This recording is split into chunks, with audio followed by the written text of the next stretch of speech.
The Detroit Lions would have won the 2025 Super Bowl had the Nola no call never happened. Welcome to NFL What If. I'm Jay Lawrence. Shoot me a follow and let me know which NFL occurrence you want me to focus on next. We start in early 2019 when the New Orleans Saints and the LA Rams face off against each other in the NFC Championship game, and the Nola no call occurred. This is, of course, where the pass interference was not called. If it were called like it should have been, the Saints would have won that game. They would have then gone on to face the New England Patriots in the Super Bowl, and the Patriots would have been wiped out. The Saints win the Super Bowl, Drew Brees retires, and Teddy Bridgewater steps in as number one. That means instead of Jameis Winston joining the Saints a year later, he joins the Denver Broncos, where he balls out for a couple seasons. Therefore, Denver don't do that massive trade for Russell Wilson. The Bears do, though. The Bears send everything they've got over to the Seahawks, who duly promote Geno Smith. Of course, Justin Fields is no longer a Bear. He moves to the New England Patriots, gets drafted by Bill Belichick. Chicago doesn't have a strong enough head coach to be able to sit Russell Wilson after just a couple seasons, so he's there for 3 years,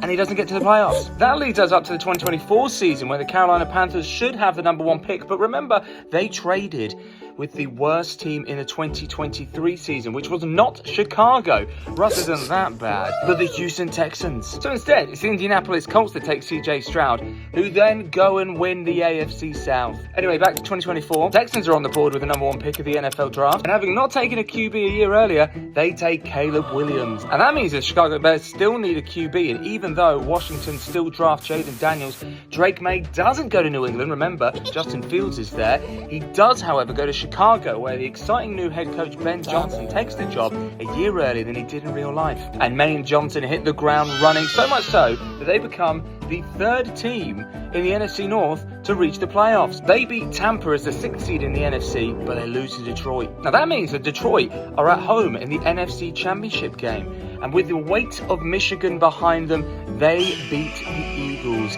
in a tight encounter, 33-30. And that means it's the Chiefs versus the Lions in New Orleans for the Super Bowl, and essentially the whole of Detroit is down Bourbon Street. The whole city is overtaken by Michigan. Eminem is on every corner rapping about how much he loves the team. And despite the Chiefs being the favourites, the cool, calm composure of the Lions beats the spiraling Kansas City team. Jameson Williams touchdown leads the Lions to hoist that Lombardi trophy with a 27-20 win. And that's why